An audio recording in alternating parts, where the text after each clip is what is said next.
Voyage to go, history. Life is a journey. Being part of it is everything. Hello, my name is Jessica. Welcome to episode 41 of my historical travel podcast, Voyage to go, history, where we uncover the most daring journeys of the past.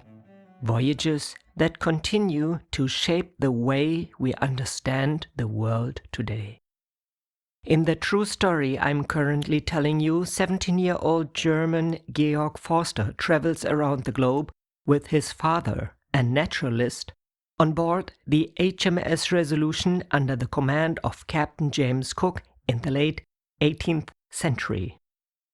Right now, the journey has taken us to the lush, mountainous island of Tahiti in the Marquesas Archipelago, deep in the heart of the South Pacific. Georg's travel narrative was written in the German of the 18th century. For this podcast, I've translated it into modern English to make it easier to follow. Since Forster's knowledge reflects the scientific and cultural understanding of the late 700s, I'll also offer occasional context and background information along the way.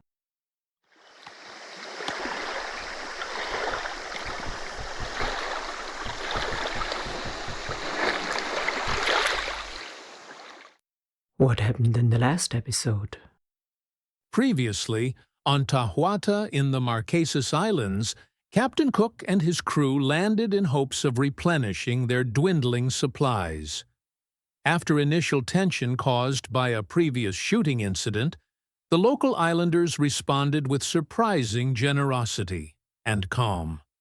Trade was established, and the crew received fresh water, pigs, fruit, and even a glimpse into the local culture, including tattoos, weapons, and traditional dress. Georg and Dr. Sparman explored the mountainous interior, encountering forest huts, plantations, and the elusive palisades atop the cliffs. Despite the exhausting climb, they never reached the summit. A king named Honu appeared, though with no special privileges, reflecting a society rooted in equality rather than hierarchy. The crew was struck by the physical beauty and hospitality of the Marquesans, and Mahane found many similarities with his own Tahitian culture. In a moving moment, the visitors met the son of the man who had been shot. Even there, among grieving relatives, peace was maintained. As the Resolution prepared to depart, the crew realized how critical their stay had been, not just for supplies, but for survival. Scurvy had nearly taken hold, and the Marquesas proved to be a much-needed lifeline.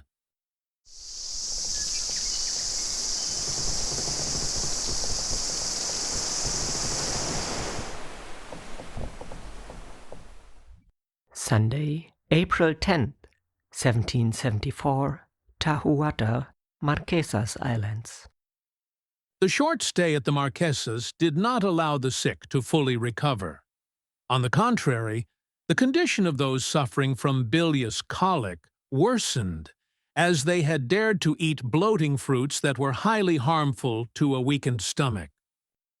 In the 18th century, gall-related illnesses and gall colic in particular were understood through the framework of humoral pathology. This theory held that an imbalance among the four bodily humors, blood, phlegm, yellow bile, and black bile, was the root cause of disease. Gall colic, meaning cramp-like pains in the upper abdomen, was attributed to an overproduction or blockage of yellow bile.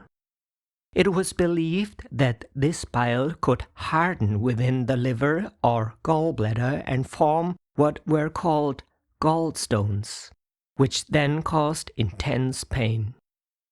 Treatment for such conditions often involved drastic measures, such as bloodletting, purging with laxatives or strict dietary regimens, all intended to regulate the presumed excess of bile. These interventions aimed to restore the balance of the humors. Although such methods are outdated today, they reveal just how deeply humoral pathology shaped the medical understanding of gall disorders during that period. Captain Cook himself was far from fully recovered. Although he had learned on Easter Island how harmful the burning rays of the sun had been for him, he had not spared himself during the entire stay on the Marquesas. Tirelessly, he oversaw the procurement of provisions and cared for the health of the crew. Georg also noticed that the strenuous climbing had not been beneficial in his weakened state. He fell ill with a severe gall disorder, which was especially troubling to him, as it struck at a time when many duties awaited him. From Tahiti, San Cristina, they first sailed south-southwest, then southwest and west by south. At night, they often lay to, as they were approaching the archipelago of low islands, considered a particularly dangerous region of the South Sea. Dutch navigators in particular had given unfavorable reports about this part of the ocean. Schouten had called it the Evil Sea, and Roggeveen referred to it as the Labyrinth. The latter had lost one of his ships, the African galley, on one of these low islands, and had for that reason named it Dangerous Island. Since this misfortune had occurred in relatively recent times, the people of the Society Islands had also heard of it. This suggested that the so-called Dangerous Island might not be far from those islands.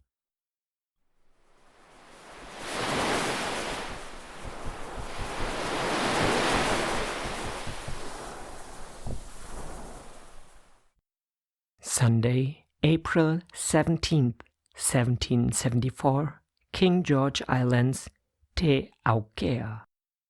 Today, they discovered the first of the low-lying islands and reached it by midday. They were convinced, thanks to Byron's detailed description, that it was the easternmost of the King George Islands. Toward evening, this was confirmed once more when they spotted the second island of the group. The first island was very low and sandy, with an elliptical coral reef stretching about 11 kilometers from north to south. It lay at 14 degrees, 28 minutes south latitude and 144 degrees, 56 minutes west longitude. Parts of the island were covered with numerous coconut palms, their majestic crowns towering high above the other trees and shrubs. In the areas without trees, the land was so low that the sea washed into the inner lagoon. The calm, milky water of the lagoon stood in striking contrast to the foaming, emerald-green waves of the ocean. In the afternoon, they sailed along the western side of the island and noticed that some of the coral rocks glowed a vivid scarlet in many places, just as Byron had described. On the lagoon, there were canoes with sails, and smoke was rising between the trees. Armed islanders were moving about on the beach, and farther inland, women with bundles on their backs were seen fleeing. The islanders appeared wary of the visitors, hardly surprising, given their earlier encounter with Byron's crew and the looting that had taken place. John Byron, a British explorer of the 18th century, displayed a frequently aggressive and Eurocentric attitude toward the native inhabitants during his voyages through the South Seas. His expeditions, especially in the 1760s, were marked by violence and intimidation. Byron used the military superiority of his ships to resolve conflicts with the islanders, showing little regard for their culture or interests. Clashes with local populations, such as those on the Gilbert Islands, often escalated into armed confrontations. Unlike later explorers like James Cook, who sought to understand Polynesian cultures more deeply, Byron showed little interest in cultural exchange. Instead, he focused on the strategic use of the islands as supply stations and on securing essential resources like fresh water and food. This behavior reflected the prevailing European mindset of the time, one that viewed the people of the South Seas more as obstacles or resources than as equals. Through tactics of intimidation and the use of armed force, Byron reinforced a one-sided power dynamic between Europeans and Polynesian communities, damaging trust in future encounters. His approach was characteristic of early European expeditions, which were often driven by economic and military interests. At the southwestern end of the island, they discovered an entrance to the lagoon that Byron had reported. A boat was sent out to explore it, but they found that the bottom was made up of sharp coral, which made anchoring impossible. Meanwhile, the islanders gathered on the northern side of the entrance, armed but peaceful. They brought coconuts to trade and exchanged them for nails. A second boat, carrying Georg's father and Dr. Sparman, landed later to expand the trade and ease the locals' initial suspicion. Despite his gall illness, Georg joined the group. On the beach, around 50 to 60 islanders had gathered, all strong, tall men with dark brown skin. Their tattooed patterns, mostly in the shape of fish, suggested that these animals were a primary source of food. The islanders wore only small cloths around their hips, while the women, who kept their distance, wore longer aprons reaching down to their knees. The islanders greeted them with a nose-to-nose gesture, similar to the Maori in New Zealand, and offered coconuts and dogs for sale.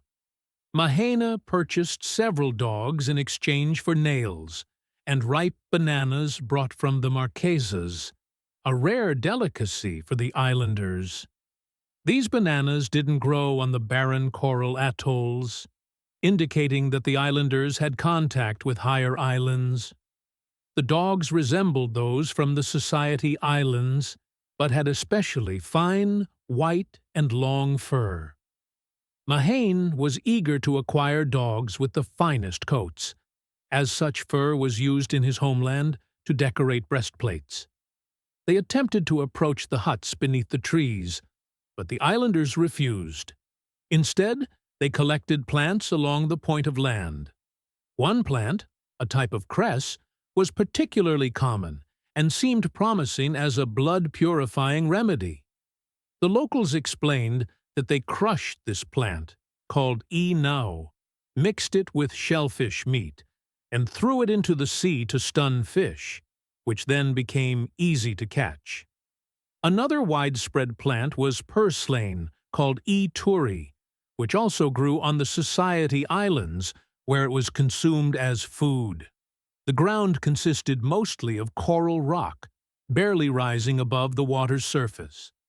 On top of it lay a layer of coarse sand mixed with coral and shells, and above that, a thin covering of garden soil. During their botanical exploration, they reached another point of land within the lagoon. It formed a small bay, whose shores were lined with trees and shrubs. Between the two land spits, the water appeared very shallow. They saw islanders wading through the bay with spears. This sight prompted them to make their way back through the undergrowth. The path led past empty huts, small and low, roofed with woven coconut palm fronds. Nearby stood umbrella-like shelters for canoes, larger but built in a similar style.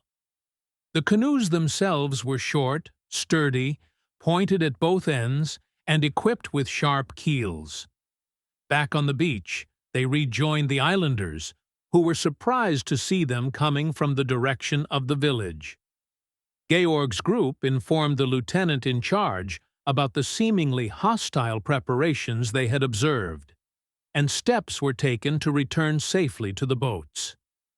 Lahaina helped with communication, and the islanders explained that their island was called Te-Aukea, and that they had a leader, or Eriki. The language was similar to the Tahitian dialect, but rougher and more guttural. Meanwhile, more of the islanders who had earlier waded through the bay emerged from the bushes.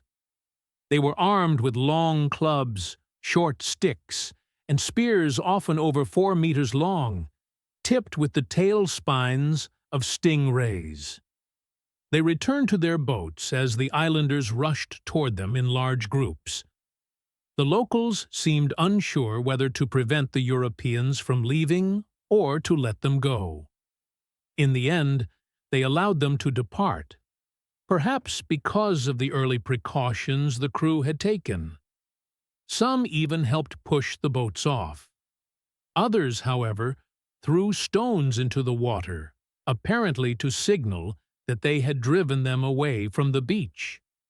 Once they had pushed off, the islanders finally settled down in the shade of the trees.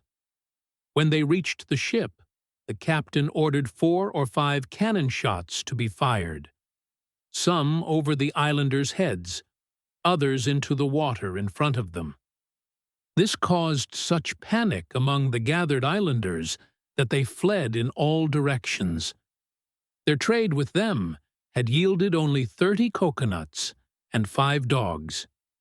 Byron had previously discovered springs on the island which, though carrying little water, were sufficient to supply the few inhabitants. He had also found a stone burial site in the bushes, closely resembling the marae of the Tahitians. Offerings of meat and fruit hung from the surrounding trees. This indicated that the cultural practices and way of life of the inhabitants were closely related to those of the neighboring mountainous islands. The large lagoons within the ring-shaped coral islands appeared to be extremely rich in fish. Fish seemed to be their main source of food. The sandy coasts of the coral reefs served as nesting grounds for turtles, and the fragments of shells found by Byron's crew proved that the islanders hunted them. Their meat was undoubtedly a valuable food source. The few plants that grew here were remarkably useful, particularly for fishing. Some trees were large enough for their trunks to be used in canoe building, while their branches served in the making of weapons and tools. The coconut palm, considered a vital resource by many peoples around the world, was just as indispensable here. Nearly every part of the palm was used. The green nuts contained up to a liter of sweet-tasting water, an excellent refreshment in the heat. The flesh developed from a creamy texture into a firm, oil-rich core that was highly nutritious. The oil was used for hair and body care.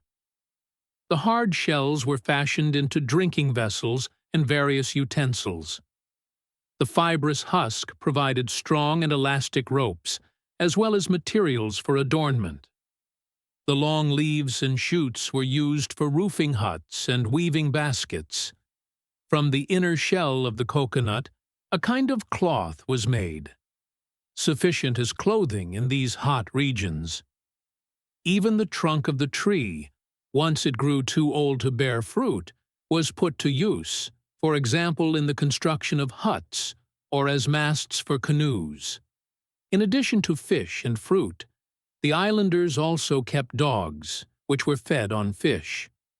Among the people of the Society Islands, dog meat was considered the tastiest of all meats. Thus, nature itself had equipped these narrow coral reefs with enough food sources to sustain an entire people. The formation of these coral reefs is also a striking example of nature's creative power. Corals are the work of tiny living creatures that expand their homes as they themselves grow. Though these creatures show barely any sign of sensation, they are capable of building vast reef structures from the depths of the sea all the way to the surface. In this way, they create solid ground that becomes a habitat for human life. The number of such low-lying islands is considerable, and we are far from knowing them all. In the South Seas, between the tropics, they are particularly common, especially east of the Society Islands, within a zone of roughly 10 to 15 degrees latitude. Explorers such as Quiros, Schouten, Roggeveen, Byron, Wallace, Carteret, Bougainville, and Cook have discovered many new islands of this kind. Remarkably, these coral islands are inhabited even as far as 460 kilometers east of Tahiti. It is likely that future explorations in the region between the 16th and 17th parallels south will reveal even more of these islands. So far, however, no navigator has deliberately followed this route to further explore the Society Islands. It would also be of interest to investigate more closely why these islands are so numerous east of the Society Islands, forming a vast archipelago, while to the west they appear only sporadically. Although farther west, there exists another archipelago of coral reefs, the so-called Friendly Islands. They are noticeably different. The Friendly Islands seem not only older, but also generally larger and more fertile. As a result, all the plants found on the mountainous islands are able to thrive there as well.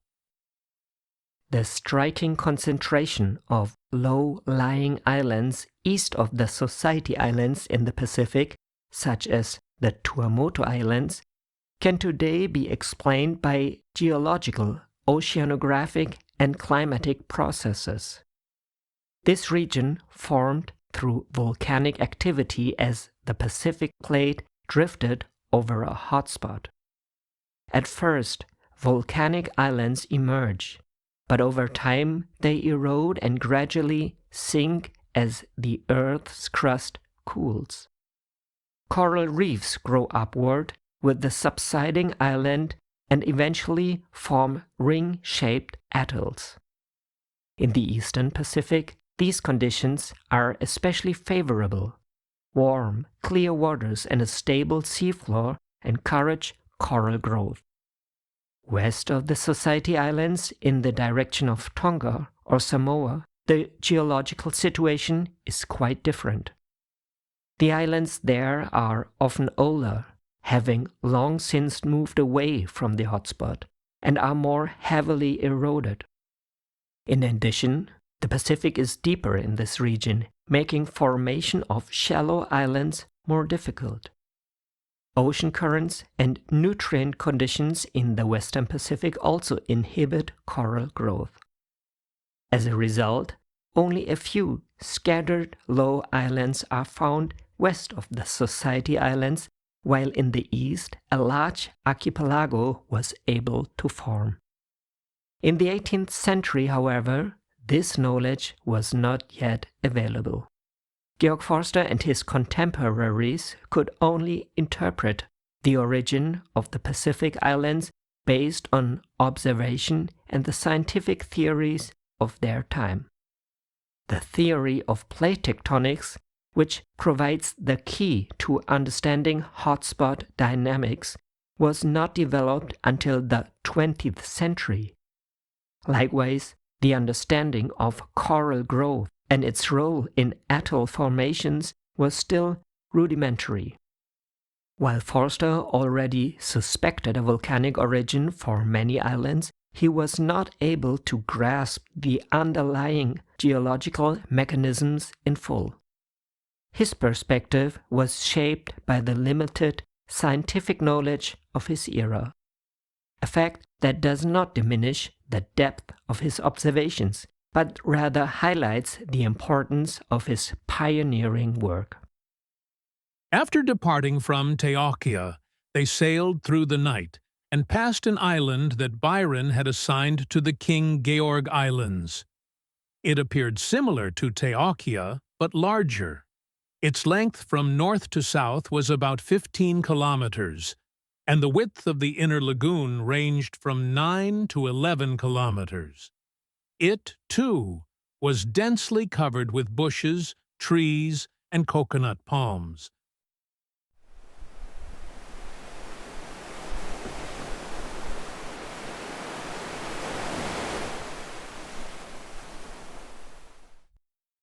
Monday, April 18th, 1774, King George Islands. The next morning, around 8 o'clock, they discovered another island, which likely had never been seen by any previous navigator, as there was no mention of it in any records. Around midday, another island appeared in the west, which they approached in the afternoon. This one stretched over approximately 15 kilometers.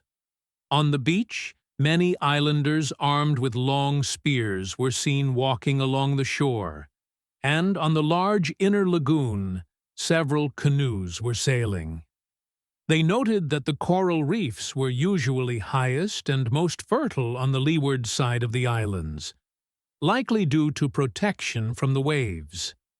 However, storms in this part of the South Seas were rarely violent enough to make these islands unpleasant places to live. In good weather, it must be especially enjoyable to sail on the calm lagoons, even when the surrounding ocean is rough.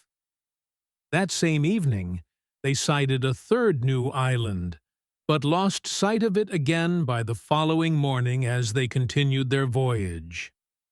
Captain Cook named this group the Palliser Islands. They lie at 15 degrees 36 minutes south latitude and 146 degrees 30 minutes west longitude.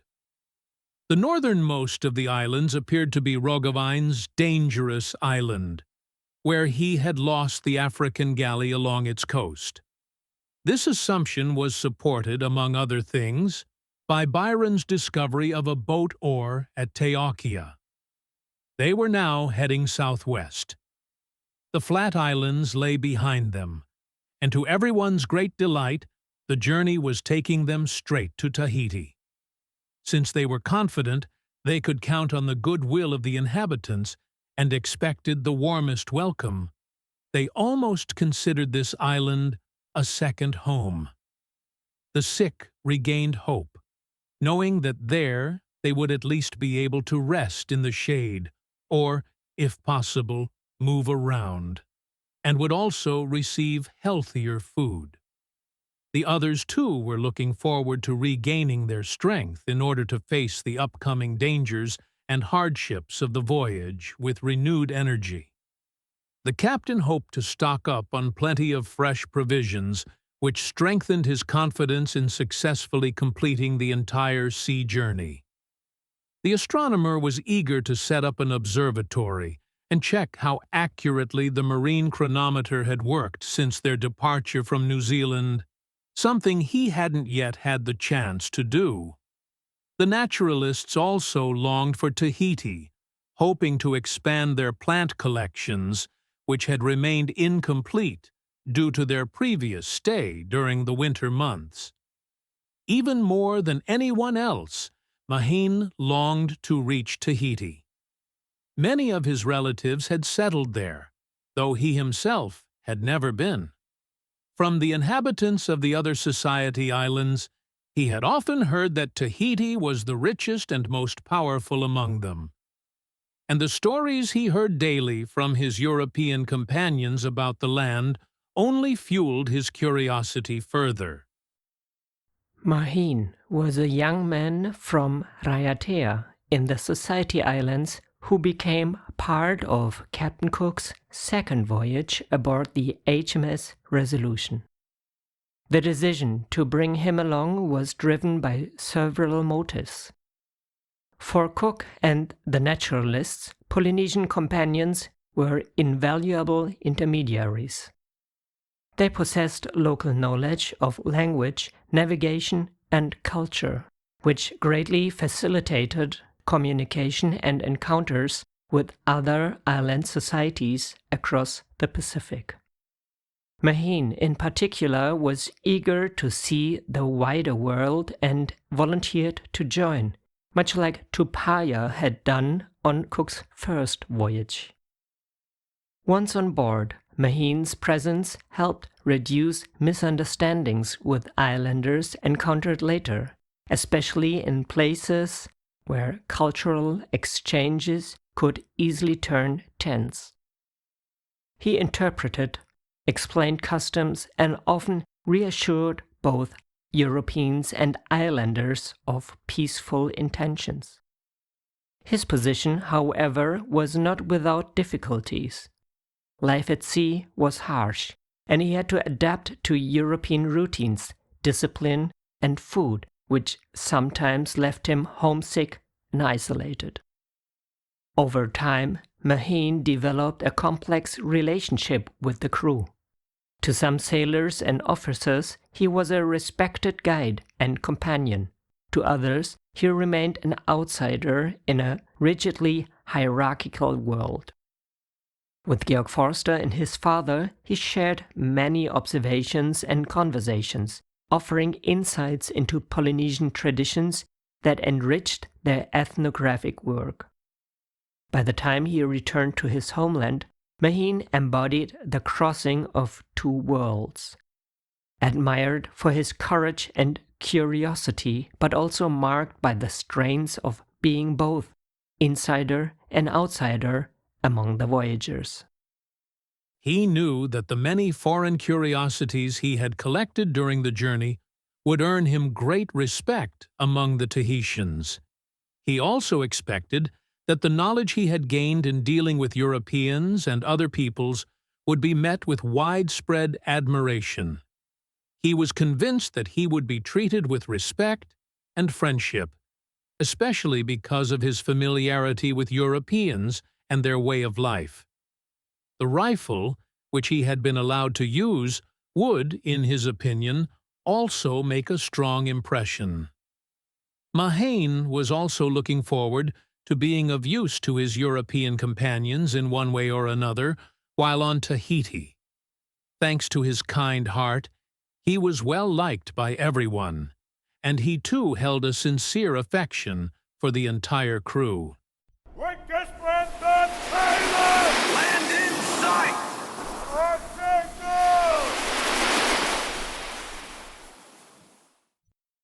Tuesday, April 19th, 1774, Tahiti. In the morning, at 10 o'clock, they sighted land and realized a few hours later that it was part of Tahiti. Despite all efforts to go ashore the same day, the falling darkness forced them to drop anchor once more and spend the night at sea. As long as there was light, everyone kept their eyes fixed on this queen of the tropical islands. Georg, though weak in body, dragged himself up onto the deck to at least enjoy the view, which gave him renewed hope for healing and recovery. The next morning, Georg awoke early, and what a joy awaited him. The magnificent view unfolded in all its glory. It was as if he had never seen this enchanting landscape before. Yet in truth, it now appeared far more beautiful than during his first visit 8 months earlier, thanks to the change in season. The forests on the mountains wore fresh greenery, shimmering in varying shades. The small hills, too, were cloaked in new spring foliage, adding charm to the landscape in several places. Most of all, the plains shone with the vibrant brilliance of young meadows. In short, everything reminded Georg of the descriptions of Calypso's magical island. The whole crew could hardly take their eyes off the land lying before them. As they sailed along, they also felt the joy of recognizing each place they had visited during their previous stay. At last, the splendid Matavai Bay revealed itself in its full expanse, and they could hardly wait to set foot on shore again after 8 months away. The reference to Calypso's island in Georg Forster's description of Tahiti connects the newly discovered Pacific paradise to one of the most famous mythological landscapes of antiquity. In Homer's Odyssey, the nymph Calypso lives on the secluded island of Ogygia, where Odysseus, shipwrecked and weary from his travels, finds both rest and enchantment. The island is described as a lush, fertile haven, fragrant forests, meadows blooming with flowers, and almost dreamlike abundance of nature. Calypso offers Odysseus comfort, love, and even immortality if he will stay with her.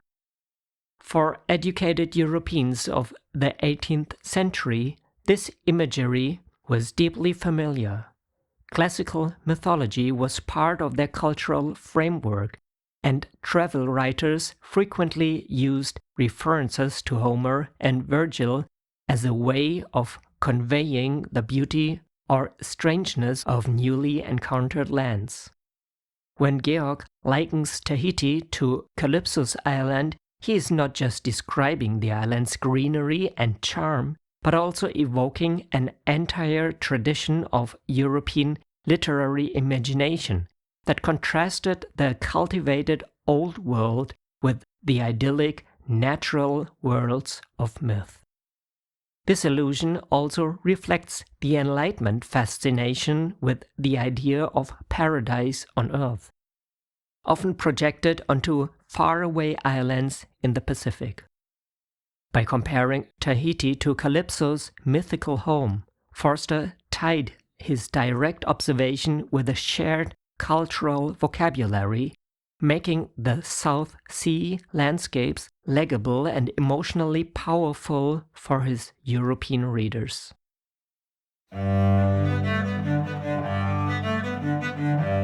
That brings us to the end of episode 41 of Georg Forster's journey around the world aboard the HMS Resolution under the command of Captain James Cook.